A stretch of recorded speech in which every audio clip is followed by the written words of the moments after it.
Speed ನ್ಯೂಸ್ಗೆ ಸ್ವಾಗತ. ನಾನು ನಯನ. ಪರಪ್ಪನ ಅಗ್ರಹಾರದಲ್ಲಿ ಗನ್, ಗಾಂಜಾ ಮತ್ತು ಬುಲೆಟ್ ಪೂರೈಕೆ ಆಗ್ತಾ ಇದೆ ಮತ್ತು ಹಣ ವಸೂಲಾತಿಗೆ ಜೈಲು ಅಧಿಕಾರಿಗಳೇ ಕೈದಿಗಳಿಗೆ ಸುಪಾರಿ ನೀಡ್ತಾ ಇದ್ದಾರೆ ಎಂದು ಹೈಕೋರ್ಟ್ ಮುಂದೆ ಗಂಭೀರವಾದ ಆರೋಪ ಮಾಡಿದ ಘಟನೆ ನಡೆದಿದೆ. ಈ ಆರೋಪವನ್ನ ಕೇಳಿ ಅಚ್ಚರಿ ವ್ಯಕ್ತಪಡಿಸಿದ ನ್ಯಾಯಮೂರ್ತಿಗಳು ಜೈಲಿನಲ್ಲಿ ಗನ್, ಗಾಂಜಾ ಮತ್ತು ಬುಲೆಟ್ ಪೂರೈಕೆ ಆಗ್ತಾ ಇರುವ ಬಗ್ಗೆ ಪರಿಶೀಲನೆ ನಡೆಸುವಂತೆ ರಾಜ್ಯ ಸರ್ಕಾರಕ್ಕೆ ಮೌಖಿಕ ಸೂಚನೆಯನ್ನ ನೀಡಿದ್ದಾರೆ. ಪರಪ್ಪನ ಅಗ್ರಹಾರ ಜೈಲಿನಲ್ಲಿ ವಿಚಾರಣಾಧೀನ ಕೈದಿಯೊಬ್ಬರಿಗೆ ಮನೆ ಊಟ ಪೂರೈಸಲು ಅನುಮತಿ ನೀಡುವಂತೆ ಜೈಲು ಅಧೀಕ್ಷಕರಿಗೆ ನಿರ್ದೇಶನ ನೀಡಬೇಕು ಎಂದು ಕೈದಿಯ ಸಂಬಂಧಿಕರು ಹೈಕೋರ್ಟ್ಗೆ ಅರ್ಜಿ ಸಲ್ಲಿಸಿದ್ದಾರೆ.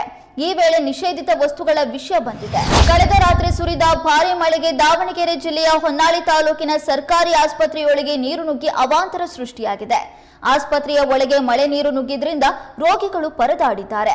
ಜನರಲ್ ವಾರ್ಡ್, ಐಸಿಯು ವಾರ್ಡ್ಗಳಿಗೆ ನೀರು ನುಗ್ಗಿದ್ದು ಇಡೀ ಆಸ್ಪತ್ರೆ ಸಂಪೂರ್ಣ ಜಲಾವೃತವಾಗಿದೆ. ನೀರನ್ನು ಹೊರಹಾಕಲು ಸಿಬ್ಬಂದಿ ಹರಸಾಹಸವನ್ನ ಪಟ್ಟಿದ್ದಾರೆ. ಆಸ್ಪತ್ರೆಯ ಶಸ್ತ್ರಚಿಕಿತ್ಸಾ ಕೊಠಡಿ, ಔಷಧ ವಿತರಣಾ ಕೊಠಡಿ, ಹೆರಿಗೆ ವಾರ್ಡ್ಗೆ ನೀರು ನುಗ್ಗಿದ್ದು ವಾರ್ಡ್ನಲ್ಲಿದ್ದ ಬಾಣಂತಿಯರು ಹಾಗೂ ಐಸಿಯು ಘಟಕದಲ್ಲಿನ ರೋಗಿಗಳನ್ನ ಬೇರೆ ಕಡೆಗೆ ಸ್ಥಳಾಂತರ ಮಾಡಬೇಕಾಗಿ ಬಂತು. ಅಕ್ಕಪಕ್ಕದ ಪ್ರದೇಶಗಳಲ್ಲಿ ಸರಿಯಾದ ಚರಂಡಿ ವ್ಯವಸ್ಥೆ ಇಲ್ಲದ ಕಾರಣ ಪಕ್ಕದ ಕ್ರೀಡಾಂಗಣದಿಂದ ಆಸ್ಪತ್ರೆಗೆ ನೀರು ನುಗ್ಗಿದೆ. ಶಿಕಾರಿಪುರ ಪುರಸಭೆಯ ಅಧ್ಯಕ್ಷ ಮತ್ತು ಉಪಾಧ್ಯಕ್ಷ ಸ್ಥಾನಕ್ಕೆ ಇಂದು ನಡೆದ ಚುನಾವಣೆಯಲ್ಲಿ ಅಧ್ಯಕ್ಷರಾಗಿ ಶೈಲಾ ಯೋಗೇಶ್ ಹಾಗೂ ಉಪಾಧ್ಯಕ್ಷರಾಗಿ ರೂಪಾ ಮಂಜುನಾಥ್ ಆಯ್ಕೆಯಾಗಿದ್ದಾರೆ.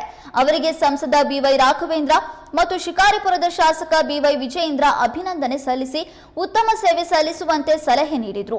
ಈ ವೇಳೆ ಕಾರ್ಯಕರ್ತರು ಪಟಾಕಿ ಸಿಡಿಸಿ ಸಂಭ್ರಮಾಚರಣೆ ಮಾಡಿದ್ರು.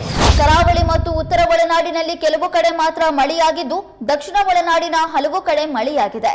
ಶಿವಮೊಗ್ಗದಲ್ಲಿ 8 ಸೆಂಟಿಮೀಟರ್, ನಾಯಕನಹಳ್ಳಿ, ಚಿತ್ರದುರ್ಗ ಹಾಗೂ ತುಮಕೂರಿನಲ್ಲಿ 7 ಸೆಂಟಿಮೀಟರ್ ಮಳೆಯಾಗಿದೆ. ಪೂರ್ವ ಅರಬ್ಬಿ ಸಮುದ್ರದ ಲಕ್ಷದ್ವೀಪ ಪ್ರದೇಶದಲ್ಲಿ ಸರ್ಕ್ಯುಲೇಷನ್ ಇದೆ.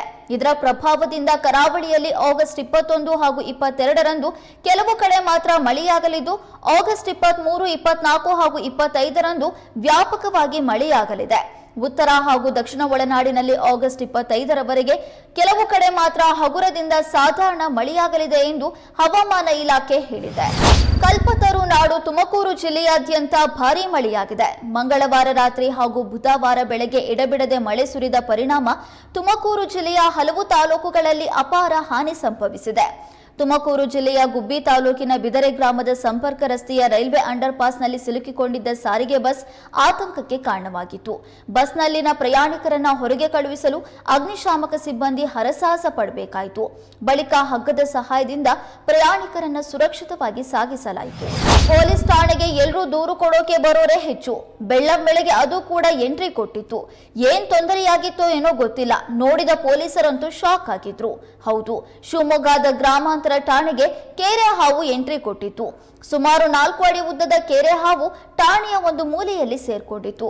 ಕೂಡಲೇ ಠಾಣೆಯವರು ಉರಗ ತಜ್ಞರಿಗೆ ಸುದ್ದಿ ಮುಟ್ಟಿಸಿದ್ರು. ಸ್ಥಳಕ್ಕೆ ಬಂದ ಸ್ನೇಕ್ ಕಿರಣ್ ಮತ್ತು ಸ್ನೇಕ್ ಬಾಬು ಹಾವನ್ನು ಸುರಕ್ಷಿತವಾಗಿ ಹಿಡಿದು ಕಾಡಿಗೆ ಬಿಟ್ರು.